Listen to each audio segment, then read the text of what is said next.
What's up, everybody? It's 8 o'clock. You already know what time it is. It is time for my show, the Mecca James Show. I give you fashion, politics, relationships, and everything in between. Tonight, people, we got a special guest.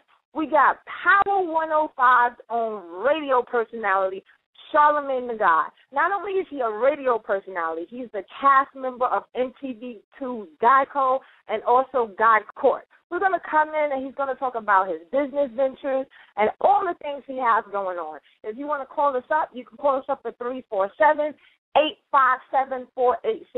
or you can get in the chat room, blogtalkradio.com/Mecca, MECCA, show, and the number 1. We're doing big things.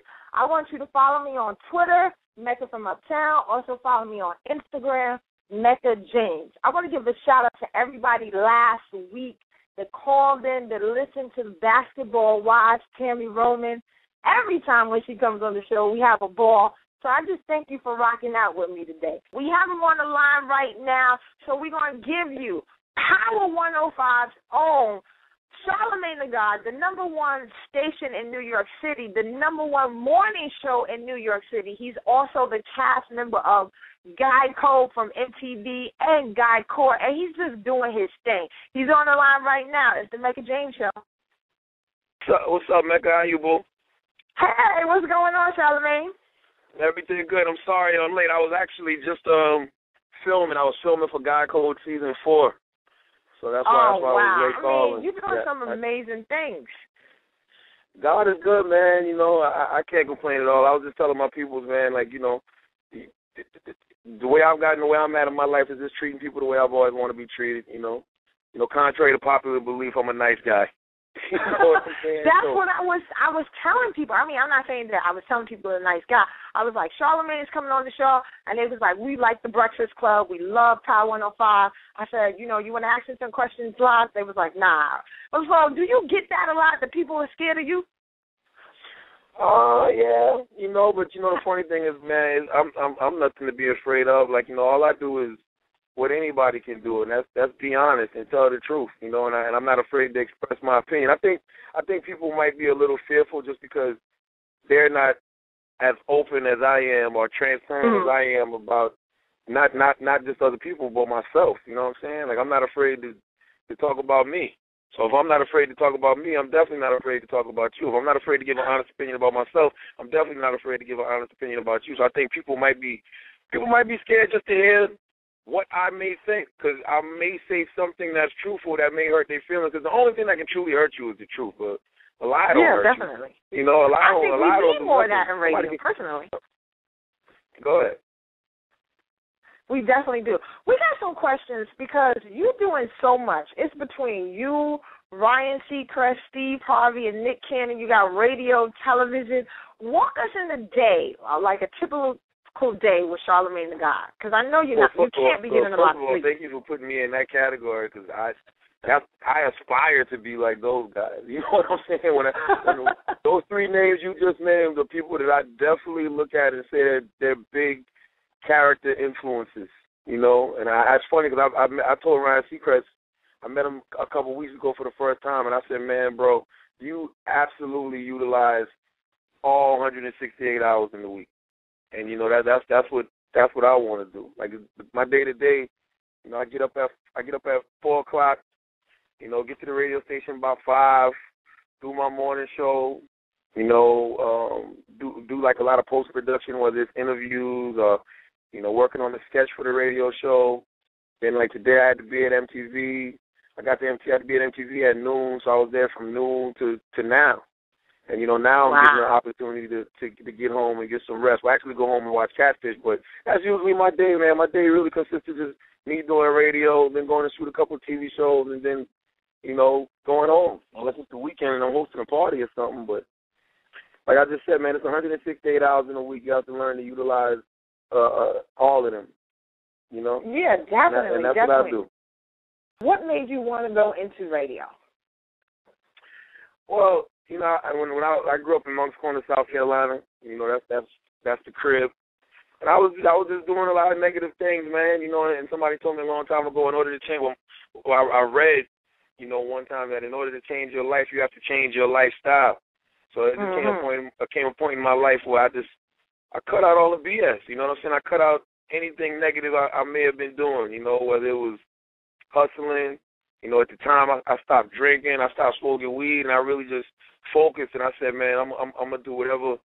I'm gonna do the complete opposite of everything I was doing. So I was working at like Taco Bell. I was working at like demo in the mall.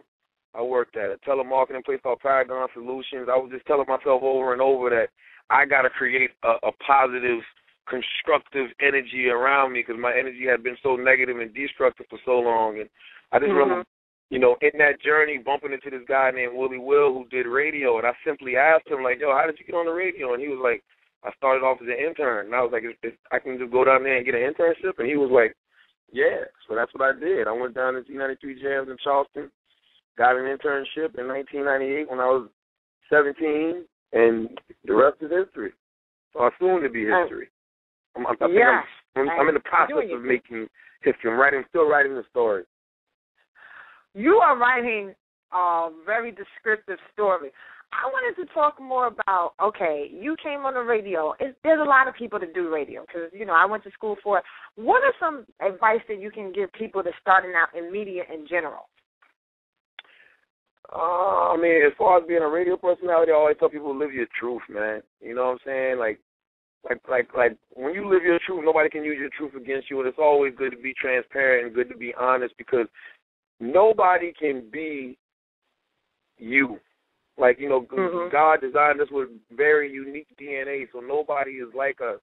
So, when you get on that microphone, man, and, you should express your honest opinions about things and, express how you really feel about situations and really feel about people because nobody can be you. We live in a very politically correct society, man. You know what I'm saying? Everybody's so politically correct. Nobody wants to really speak a lot of honest rhetoric.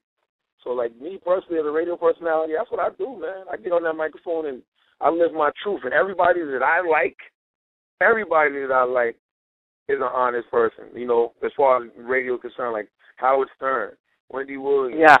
So even people like Rush Limbaugh, Bill O'Reilly, Petey Green. I look up to OGs like Petey Green, Star from the Star and Buck Wild Show. These were all very honest people. And, that's just how I always wanted to move. That's how I move in life. It ain't just radio. It's just like everybody around me. That's how I rule. We keep it 100. And when we all BSing, we know when we BSing each other. You know what I'm saying? We know when everybody can tell it. You say one thing and doing another. We see you. Yeah, absolutely. But that's my biggest advice for anybody that's doing it in media, man. Live your truth. And live your truth don't mean, getting on the radio and saying something shocking because you think you're being honest, because you're not being honest. You're just being shocking. There is no value in shock. When people say shock value, there is no value in shock. But there is value in truth and honesty. It definitely is. And speaking of Wendy Williams, people, there were some Facebook questions. They said, what's your relationship like with Wendy Williams? Do you speak to her? What's that about? Nah, I haven't spoken to Wendy in 3 years. Wow. When I left Wendy's show in 2008, we still communicated because I was still doing things on her TV show, and we still were just, people's period. But then, people just kind of grow apart. I love her to death. Love the opportunity that she presented to me, and I learned a lot, working with her. The one thing I learned, man, is that you can't play both sides of the fence. You can't be of the people and of the industry because when you're of the industry, you're not going to give honest opinions about the industry or honest opinions about things that are going on. But when you're of the people, you're going to speak like the people.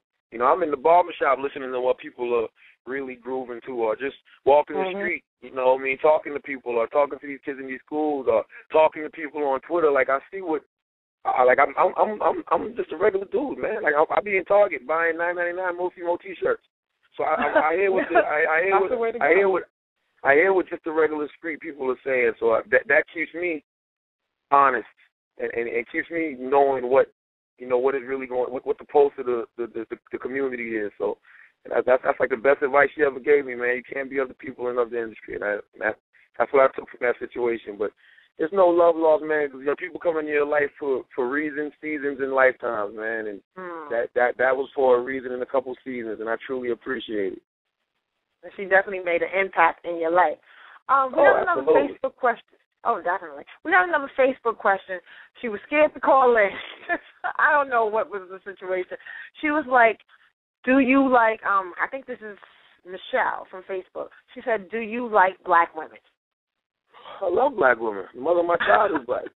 Yeah, I love black women. I just don't have sex with black women in the summertime because it's too hot for all that black on black sex. In the summertime, it's white women. But I don't have sex with white women after Labor Day because then it starts to get cool. So that's when I start sleeping with black women again. We got a couple callers, anonymous, but we got a couple callers. We got you online. It's the Mecca James Show. Hello. Yo. Hey, Charlamagne. What's up, boo? This is Simone. Hi, Mecca. Hey, what's going on, Simone? So I wanted to ask Charlamagne, when you work on 105.1's, what celebrity won't come on the show at all? Is terrified to come on? What you gonna take my job? Oh, sorry, Mecca. Drake's definitely never coming on the show. I don't know. I don't know. I don't think nobody's terrified to come on. I just think they not coming on. They're like, oh hell no. I mean, I've heard people. They be like, oh hell no, I'm never coming on that show because of Charlamagne. But definitely Drake will probably never be on the show. Because you talk about Drake all the time, Charlamagne. So he wouldn't come on. I got an opinion. I mean, it's funny because people ask me about him, and I mean, he's in the news now. He just dropped the album, so he's like a trending topic all the time. He's a relevant topic all the time. So unfortunately, I'm always volunteering my 2 cents on things. So when his name comes up, then I just I'll say whatever I need to say at the time, whether it's shout out to the pretty albino girl. Shout out to Drake, the best neo-soul singer in the game right now.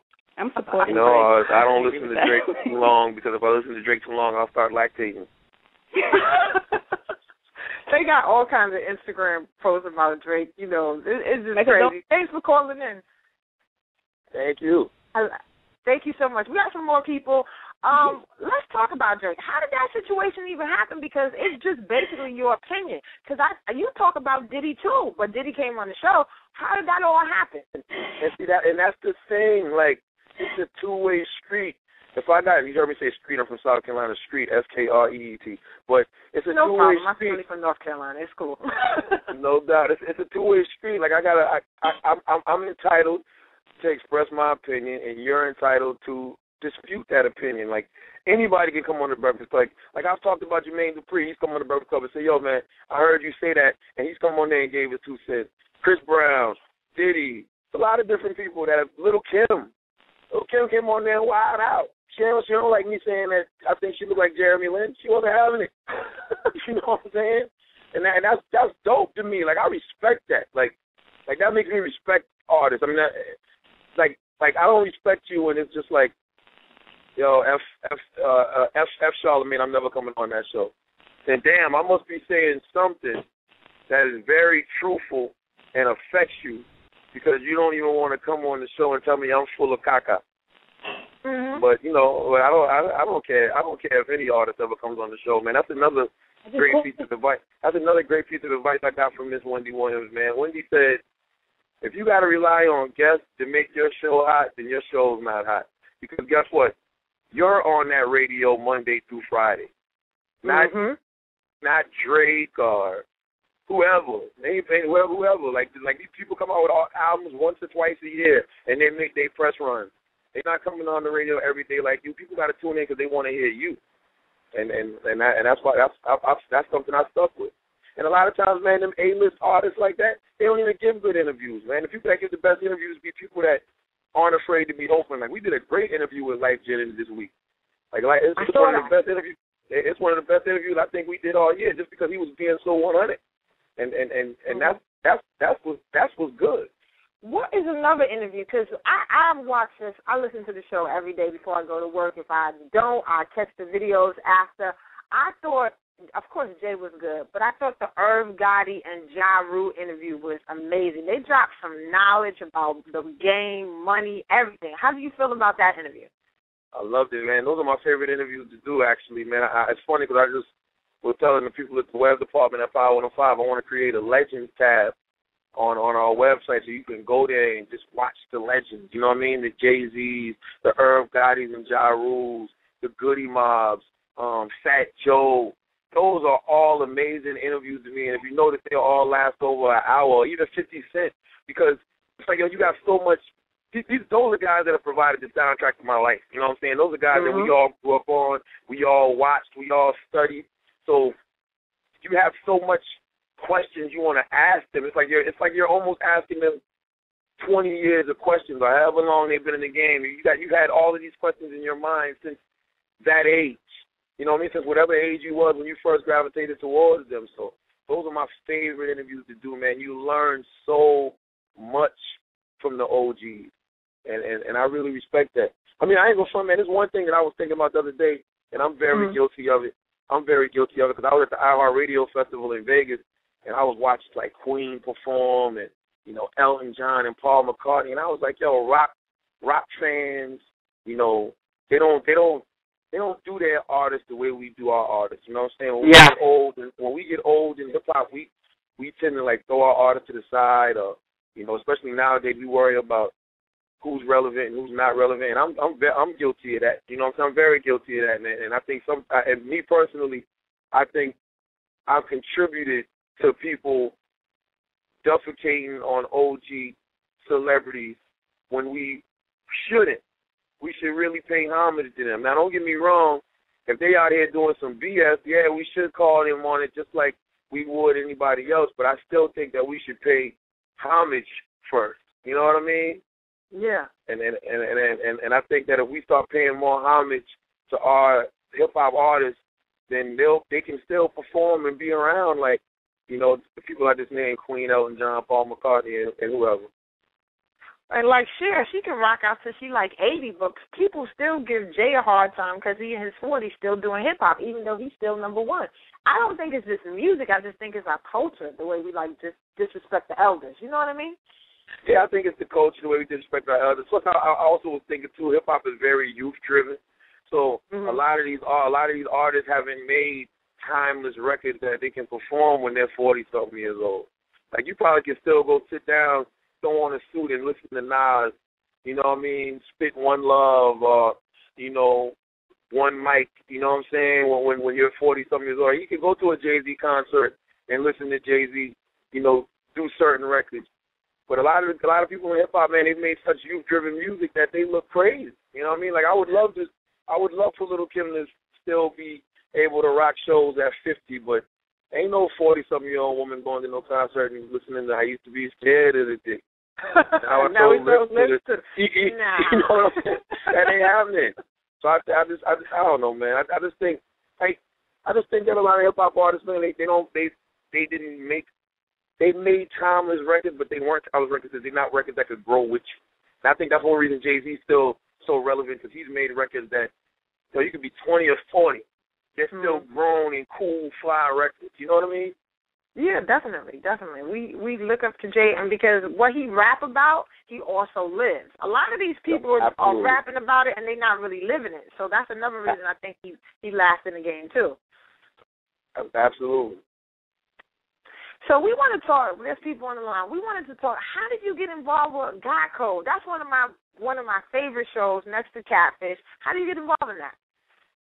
You know, it's funny, man. I tell people all the time, man, they complicate things in life, man. Like, sometimes we complicate things in life. Life isn't as complicated as people make it out to be, man. Like, when I first got back on the radio at Power 105 in New York, after rocking for maybe 7, 8 months, 9 months, MTV2 offered me a TV deal. Like, my whole TV career really started when me and Lil Duval, shout out to my dog Lil Duval, we started doing the Hood State of the Union back in... I remember that on YouTube. Yeah, on YouTube. This was like 2009, 2010. And so we did like 12, 13 episodes of that. And, you know, we did some sketches with Serious Jones and some other people and our own sketches, and that's people at MTV that started to like see them, and they used to like, yo, you gotta rock with these dudes. And so they put me and Duval on this show in 2010 called Hatin'. It was a Nick Cannon show. They put us on that show, and then like from there, man, we was just kind of in that MTV system, and MTV2 came, and they came to me and they was like, we want to offer you a TV deal. And I was like, I didn't really know what that means. It's like, yo, we want you to be a TV personality on our network. And at the time, MTV2 didn't have no original programming. They had like a Sucker Free Countdown. But for some reason, it was just like, yeah, I wanted to do it. You know what I'm saying? I was feeling Paul Ritchie's energy. That's who, runs it over there. Him and Chris McCarthy.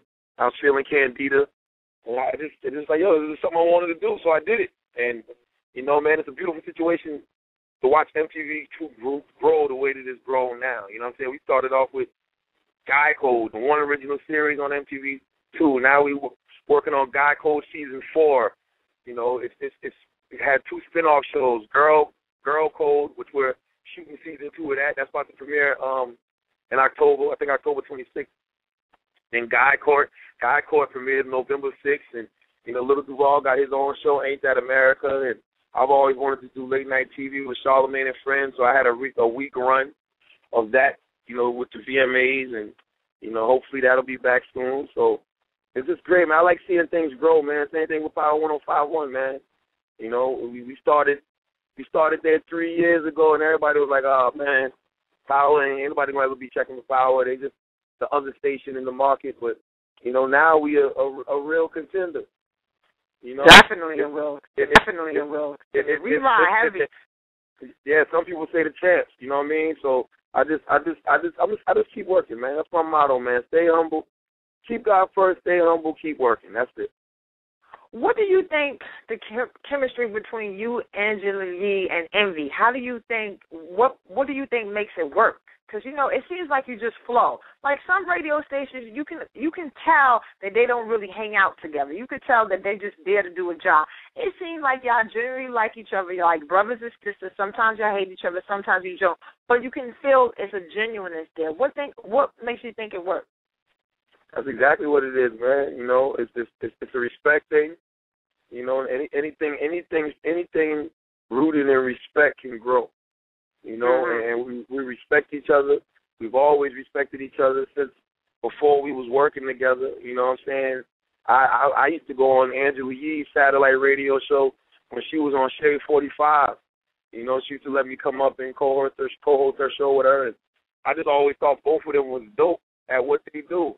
And we were the young, up-and-coming radio personalities, so I would always be watching Angela Yee, watching DJ Envy, even watching a Debbie Dev or Kendra G, like all bootleg Chab, Ness and Nitty. I would always keep my eyes on everybody that's up and coming, and it was just always a respect thing. Like I said, anything rooted in respect can grow, and I think also we've all been sidekicks / co-hosts. DJ Envy was Miss Jones' sidekick. Angela Yee was Cypher Sound sidekick before she got the show on Shade 45. I was Wendy's sidekick. So we all understand that role of being a co-host, And other than that, I just think everybody's a real professional, and, people leave their egos at home. Yeah, we get mad at each other. Yeah, we yell at each other, curse each other out in the studio sometimes. But that's life, But we all know it's a greater picture, and we all know that we're fighting for a greater cause. So no matter what we may say to each other in that studio, it don't leave that studio, and it don't come back the next day either. That's something to talk about. Are you going to get into movies? What's next for Charlamagne? Yeah, I got a little small mini role in a movie called Ride Along with Kevin Hart and Ice Cube. I'm in there for like 2 seconds. You know what I'm saying? If they didn't let my part out. But actually, Will Packer hit me up on Twitter the other day, and he said I'm safe, so I'll be in that. But, I definitely want to get into movies, man. Movies is just another outlet to express my vision. I got a book coming out. It's a self-help guide.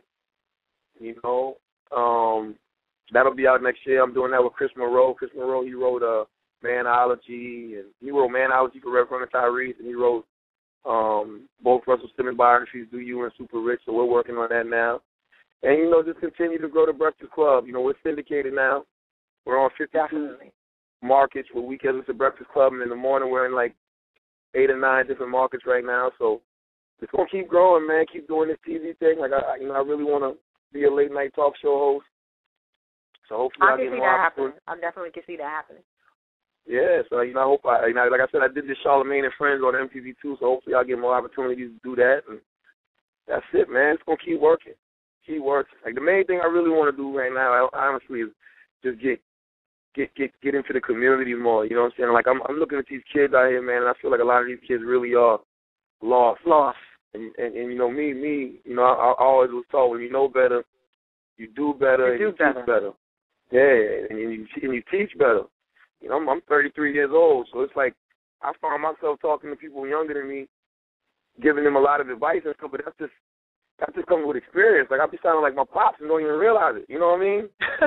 And yeah. And I realized I was on the receiving end of a lot of those conversations, and I realized how much it helped me. So it's like I gotta share that. I gotta share that wisdom and pass that wisdom along, man, because you know we got a whole other generation to raise. I got a 5-year-old daughter. I do not want the kids out there getting worse than they are now, and my daughter gotta grow up with crazy mother. I know, and we don't want no ratchetness. You know what I mean? We there's too many bad bitches and not enough ladies. You know, we need that. So that we need to see somebody like a Charlamagne in the streets of Harlem, in Brooklyn, talking to the kids, and seeing him on Power 105, and seeing him do MTV, and still coming back to the hood. We need to see stuff like that, because a lot of times when you get a certain, you know, zeros behind your name, you forget about your past, and you know. Yeah, that's true, man. It's funny, man, because I be wanting to turn my back on these N-words so bad. I don't even be talking to N-words after 5 p.m., man. But it's like you can't turn your back on them. You know what I'm saying? You hate them, but you love them. Yeah, it's crazy. It's crazy. Me and you have something in common besides radio. You love the show MTV Catfish. What's up with that? I tweet about it. You tweet about it. I just intrigued by the show. Why do you like it? I just think it's a great show, man. Like, it's a great show. It's very interesting. It's something we've never seen before. And, you know, the reason we've never seen it is because, like, we hear about these things. People have these online relationships, and they fall in love with, you know, people that they don't even know. But it's just interesting to watch. Like, I'm actually jumping in the crib right now because I can't wait to see it tonight, because tonight is the episode where the girl thinks she's going to release Bow Wow. I can't wait to see that. I just don't understand why they don't do Uber, Skype, FaceTime. You know what I mean? It's just common sense. That's why it baffles me when I see this. Like, they texting people on Facebook. It's crazy. So I know you got to go, but anything else you want to put out there? I do, but I can't remember none of the dates, so I don't want to. I know for a fact, Girl Code Season 2 is starting back October. Back at the I think it's October 29th, because I'm trying to get one of the guests. October 29th, if I'm not mistaken. Okay. I'm not. I think you're right. I know it was like the 20-something. And then God Code starts November the 6th. You know? So, and shout out to my man Lil Duval and Nick Cannon. You know, Ain't That America and Wild 'N Out are both coming back to MTV2 in January. So, we'll do next year. I don't know if it's January, but definitely next year. So, we just working, man. That's it. Thank you so much, Charlamagne, for coming on. And could you do a drop for me, and then we can go? It's the Mecca James Show, everybody. Absolutely. What is it? The Mecca James? Yeah, Mecca James Show. All right. Yep, Charlamagne the God, the Prince of Pissing People Off, the ruler, rubbing you the wrong way, the architect of aggravation. That's me. And right now you're tuned into my homegirl, Mecca James. Get at her. Peace. Peace. Thank you, everybody, for tuning in. We got people rocking from L.A., Florida, listening to Charlamagne the God, Power 105, Breakfast Club. I also wanted to tell Charlamagne, I totally forgot, Powerhouse. Can you talk about that? And you need to get Wale on there. Well, Wale booked that weekend. You know, I had to go try to get my guy Wale. That's my dude. But he booked that weekend. But, yeah, Powerhouse is going down November 2nd at the Barclays Center in Brooklyn. It's going to be crazy, man. You know, that's something that Power 105.1 is bringing back. You know, they used to always do it, and you know, they didn't do it for like 3 years, but we got a lot of energy right now. We got a lot of momentum surrounding us in the station, and it's almost sold out. So that's a great sign, you know. Whoever idea was to bring it back, whoever idea was to bring it back, that clearly was a great idea. because people definitely want to see it. So, yeah, November 2nd, Barclays Center in Brooklyn. We out there.